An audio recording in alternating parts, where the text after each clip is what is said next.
Olá, tudo bem? Luciano Moraes, pós-doutor em música pela Universidade de São Paulo. Estou aqui para conversar com vocês sobre uma proposta que eu considero revolucionária de ensino de música acoplado a um contexto maior onde todas as outras artes estão sendo ensinadas. Eu estou falando, na verdade, de um processo educacional do qual eu mesmo tomei parte. Não se trata nesse vídeo de romantizar a minha formação ou de oferecer a vocês uma visão acrítica do processo de educação musical ao qual eu mesmo fui submetido, mas simplesmente pincelar de uma experiência conservatorial muito interessante alguns aspectos da formação musical que os usuários do canal estão mesmo discutindo aqui, né? Muita gente fala, se vocês forem rodar os comentários aqui nos vídeos mais recentes, tem vários usuários muito bacanas, muito gentis, eu agradeço demais a participação deles, que têm falado sobre essa ligação que é meio, vamos dizer, ela é obscura, a ligação é obscura entre a formação geral, a formação cultural geral do músico e a sua própria competência musical. Quer dizer, até que ponto uma formação cultural mais aprofundada, um conhecimento das outras artes, das ciências, da filosofia, da história, como esses vários conhecimentos podem confluir para uma execução musical mais inteligente, mais informada, mais interessante. O processo que liga esses dois aspectos é bastante complexo, mas a gente pode discutir, eu acho que de uma forma um pouco mais clara, justamente na chave da pedagogia. Não só estudando em nós mesmos, professores, como que a gente pode utilizar o manancial cultural para fazer, para criar um bom ambiente de aprendizado para os nossos estudantes, mas também rememorando nas nossas próprias experiências de educação como o nosso aprendizado musical foi mediado por outras artes. Então vamos começar. Não é um vídeo exaustivo a respeito desse assunto, simplesmente um relato de uma formação e um vídeo também de agradecimento a esses meus professores que fizeram parte, né, da minha formação musical, para que esse tema seja um pouco arejado pelas ideias de uma experiência pedagógica interessante. Estamos em 1992, Goiânia, Goiás. A escola Música Centro de Estudos já tinha uma tradição muito grande, era uma escola privada, uma escola particular, portanto, que tinha uma tradição muito sólida de inserção na agenda cultural da cidade, através dos seus musicais, que eram feitos todos os anos, e organizados pelos professores, evidentemente, da escola, mas que contavam com a participação dos estudantes de todas as artes. No Música Centro de Estudos se aprendia música, acho que todos os instrumentos. Me lembro de ver a maioria dos instrumentos de orquestra representados nessa escola e lembro de ver também teatro, dança, artes plásticas.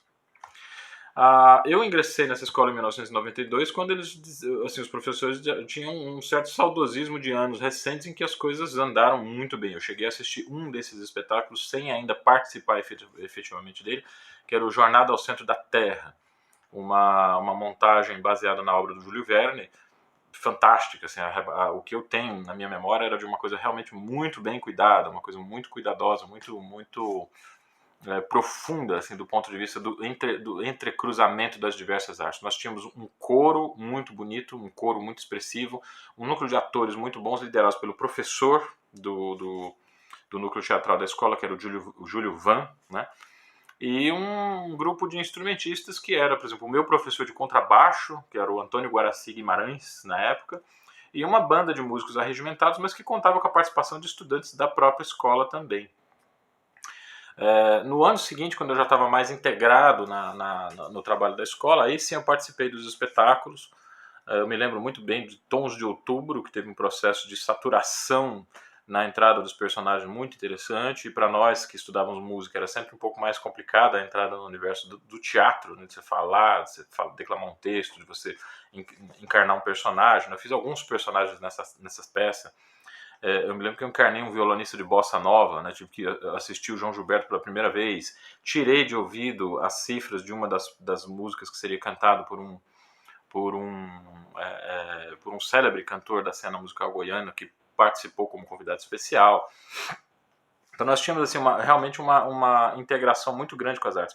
Em 1994 eu já estava um pouco mais absorvido pela atuação no violão, participei de concursos em São Paulo e acho que não tive muito, não me integrei assim muito bem a esses espetáculos de final de ano. E já estava estudando na escola, que a minha professora de violão, Maria das Graças Almeida Lima, tinha fundado, quer dizer, ela saiu do música nesse período e fundou a própria escola de música dela, a Vibrato, né?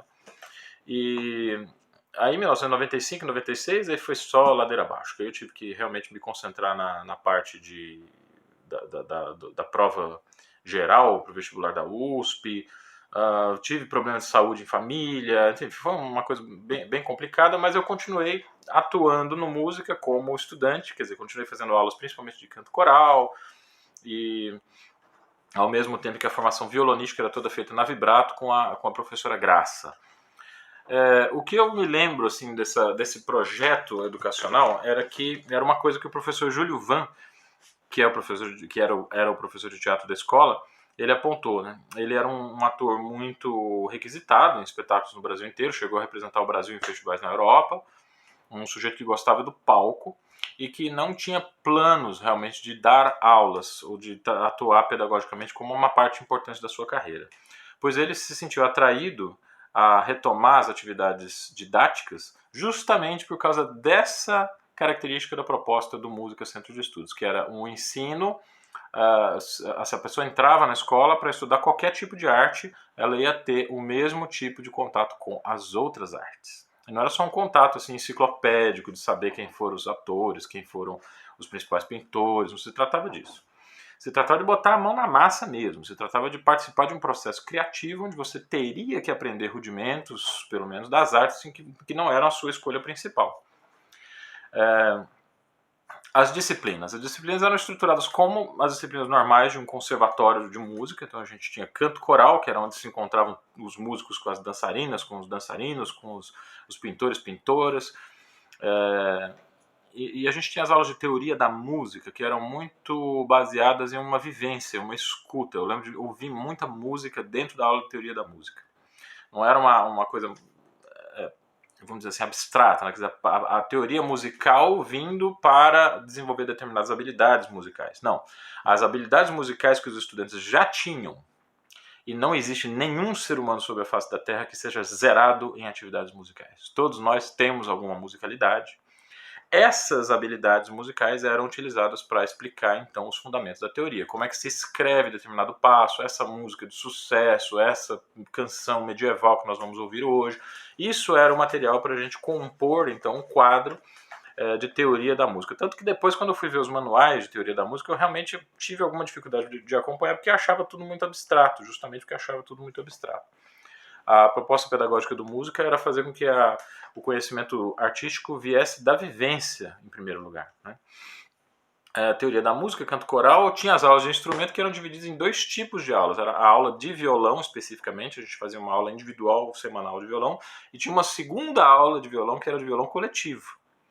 Quer dizer, eu tenho que me considerar uma pessoa privilegiada por ter tido acesso a esse tipo de sistema. Hoje as pessoas discutem muito a questão do ensino individual versus o ensino coletivo, né? Qual é melhor, o ensino individual ou o ensino coletivo? Pois eu tive os dois ao mesmo tempo. Então seria quase que natural e obrigatório que eu defendesse o ensino coletivo como complemento ao ensino individual e vice-versa. Na prática a gente tinha na verdade uma aula de história, uma aula de música de câmara, né? Através dessa vivência de ensino coletivo. E como a minha família tinha uma dificuldade financeira muito grande, a gente não tinha condições de pagar a escola, eu fui agraciado lá com uma bolsa de estudos parcial no começo, que se tornou uma bolsa integral depois, quando eu passei no vestibulinho para o curso técnico na Universidade Federal de Goiás. Aí o música dobrou a aposta, não, você fica com a gente e a gente te dá a bolsa integral. Em troca dessa bolsa integral, eu toquei durante uns 2 anos contrabaixo, porque o conservatório tinha uma orquestra de cordas que tinha muito pouca procura em contrabaixo e em viola. Eram dois instrumentos que hoje são muito difundidos, o pessoal percebe a beleza desses instrumentos e a utilidade também de se tocar contrabaixo e viola. A gente tem quase que uma saturação de mercado, mas nessa época, 1992, 1991, 92, realmente eram instrumentos que não tinham muita atratividade, não sei porquê. Fiz uma aula experimental de viola, de contrabaixo, gostei do contrabaixo, toquei contrabaixo durante 2 anos, e isso me ajudou muito a ter uma visão fora do instrumento de questões musicais que são relevantes. Também por essa condição de ser bolsista, eu tinha uma pressão interna de estudar muito, de me dedicar bastante à escola. Então eu vivia lá, praticamente todo o período que eu estava fora da escola, eu estava no conservatório. E eu oferecia quase que atividades assim de acompanhamento de alunos de flauta, acompanhamento de cantores. Cheguei a tocar uma peça acompanhando uma pianista. Eu tinha meio que essa necessidade assim de estar na escola produzindo e disponibilizando as habilidades que eu estava adquirindo para que o conhecimento meio que circulasse, como é que eu vou dizer de maneira precisa? Os tópicos educativos, né, os tópicos de educação musical que estavam sendo testados, aplicados e preparados nos alunos, eu procurava ser um aluno que circulava entre os diversos setores das artes para proporcionar uma circulação, né? Fazer com que os bailarinos ouvissem um violão, que os pianistas tivessem a oportunidade de tocar com o violão, que o violonista também acompanhasse um cantor, ou que a gente tivesse uma cena que tivesse um violão em jogo. Eu lembro de várias situações assim que eu acabava disponibilizando muito do meu tempo justamente porque me propus a me dedicar mais à escola do que a média do que os alunos se dedicavam naquela época. Mesmo que eu não tivesse feito isso, eu tinha a garantia ali de receber uma educação musical que tocava também na educação artística das outras matérias. Nós tínhamos uma disciplina chamada OP, Opções Profissionalizantes, em que durante um determinado período de tempo nós recebíamos aulas e fazíamos encontros com profissionais de áreas onde as artes tinham relevância. Por exemplo, a publicidade, por exemplo, o cinema. Foi no contexto dessa disciplina que eu vi Bergman pela primeira vez. Eu assisti o documentário Making Off, né, vamos dizer assim, do seu Fanny e Alexander, considerado por muitos cineastas a obra-prima de Ingmar Bergman. Eu levei muitos anos ainda para assistir o filme completo e estou compreendendo esse filme até hoje. É um filme que a gente tem que assistir pelo menos uma vez a cada 2, 3 anos, assim, para pegar todas as nuances, a profundidade do questionamento que o Bergman faz nesse filme. Bergman é uma espécie de Shakespeare moderno. O primeiro contato que eu tive com esse diretor foi no contexto dessa disciplina. A oportunidade, por exemplo, de estudar um texto, decorá-lo e declamá-lo é uma coisa que fornece muita informação para os momentos que a gente precisa organizar, vamos dizer, o discurso musical propriamente dito. Tem coisas que é muito difícil de tratar numa aula de instrumento, mas se a pessoa tem uma abertura para essas outras obras, para essas outras artes, essas outras formas de arte, o diálogo interdisciplinar torna alguns conceitos, alguns tópicos mais tranquilos de serem abordados. Por exemplo, não é estranho à maioria dos músicos que certos acordes, por serem mais complexos e serem mais densos, precisam de um pouco mais de tempo para serem ditos de maneira convincente. Então não é muito correto aquele estudo metronômico, sabe? Quer dizer, o metrônomo tem seu valor, a importância do metrônomo no estudo é muito grande. Mas existem certos elementos que estão dispostos em uma partitura que precisam de um pouco mais de tempo e isso o metrônomo não te ajuda a aprender. Muito pelo contrário, ele anula essa capacidade do músico de mexer com o tempo conforme a complexidade da harmonia, que a gente poderia chamar de liberdade agógica ou de elaboração agógica. Agógica é o equivalente no andamento ao que a gente fala da dinâmica, né? Então a dinâmica é a gradação das intensidades, a agógica é a gradação dos andamentos. Esse tópico é realmente muito difícil de ser aprendido a não ser pela imitação, mas ele está diretamente relacionado com a capacidade que os atores têm de chamar a atenção para determinadas palavras. Em um momento, por exemplo, em que há uma informação muito importante em uma palavra em especial, eles conseguem atrair a atenção da plateia justamente pela velocidade da fala. É nesse sentido que uma formação que esbarra em algumas experiências em teatro ajudam muito a desenvolver a nossa expressividade como músicos e como instrumentistas. Esse é um dos principais argumentos contra a possibilidade de gravar vídeos à distância, né, que está sendo uma coisa muito utilizada agora por grupos musicais na pandemia, durante o isolamento. Né. Ok, é muito bonito, é muito interessante, mas vamos nos lembrar da carta de Simon Rattle, onde ele reclama justamente dessa habilidade que fica completamente perdida se a gente não consegue tocar junto. A música é uma coisa feita em tempo real. É necessário saber responder às possibilidades que um músico tem de dizer um texto com essas pequenas gradações de intensidade, de dinâmica, de andamento, de timbre. Isso não é possível ser feito quando você grava separadamente a sua parte em pistas que depois vão ser juntadas. Esses vídeos na internet de grupos musicais apresentando peças muito bonitas, eles são muito interessantes, alguns são realmente tocantes, emocionantes, mas eles são obra do editor de som e do editor de imagem, então não se engane. O músico vai entrar ali com uma parte muito pequena,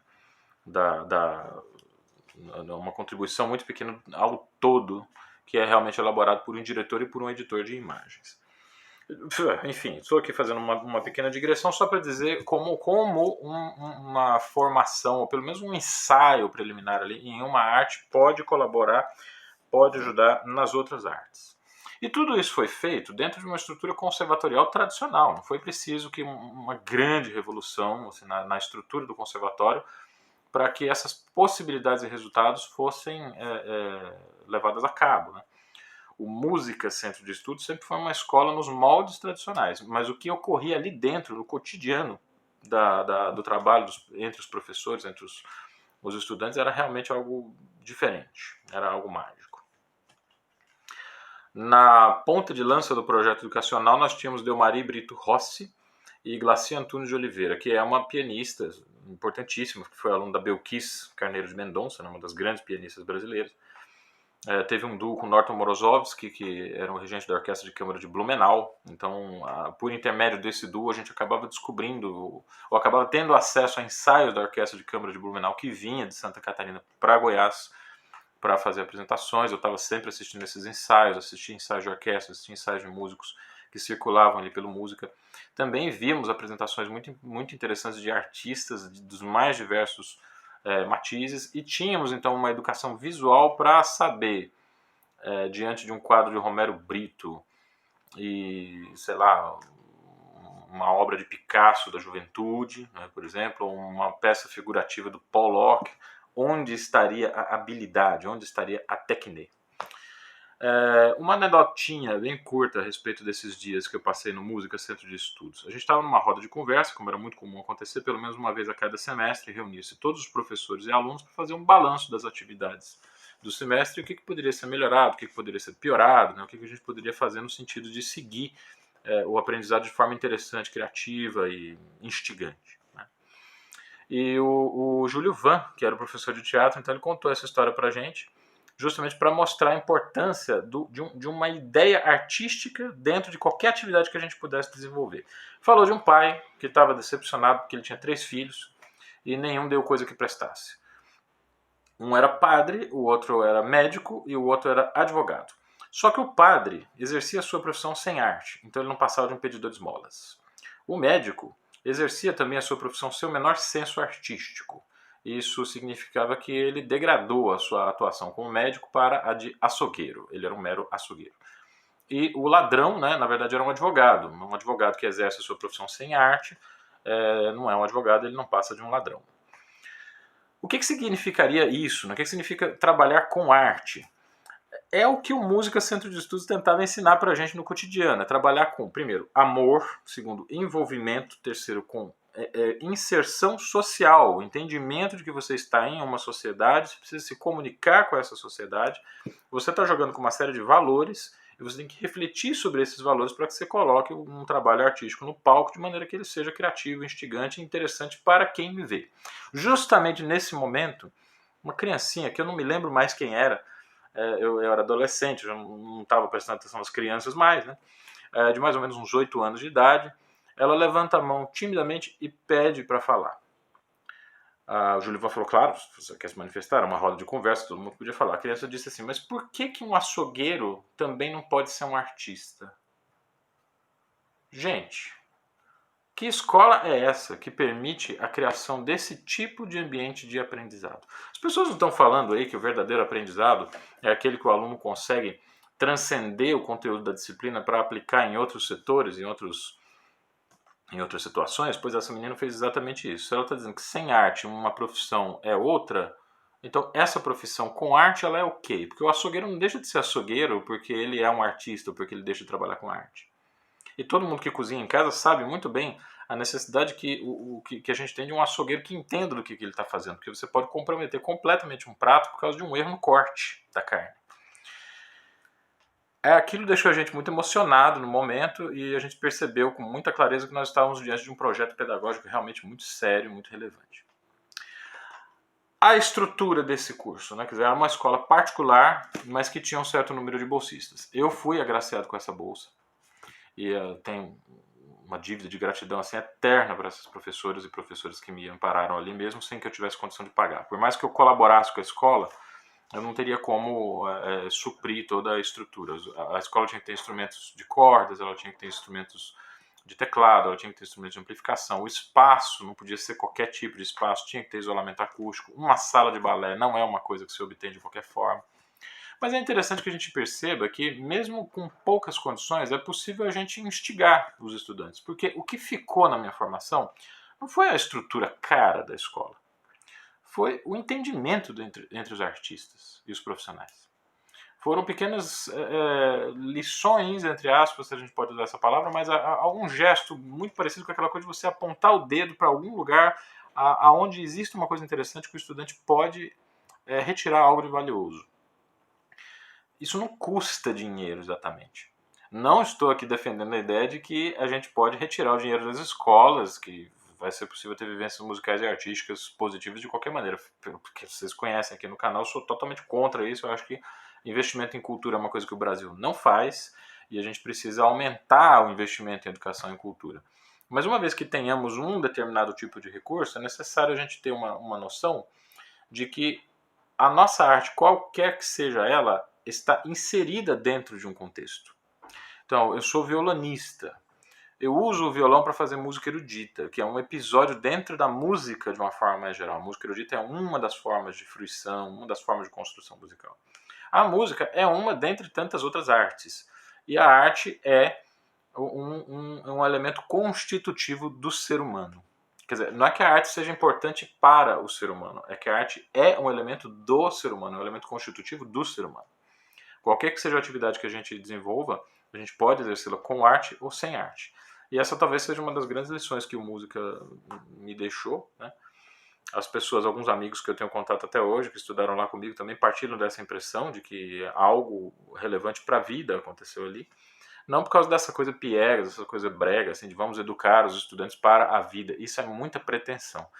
Você educa para a vida quando você consegue educar bem em uma determinada linguagem, a partir de um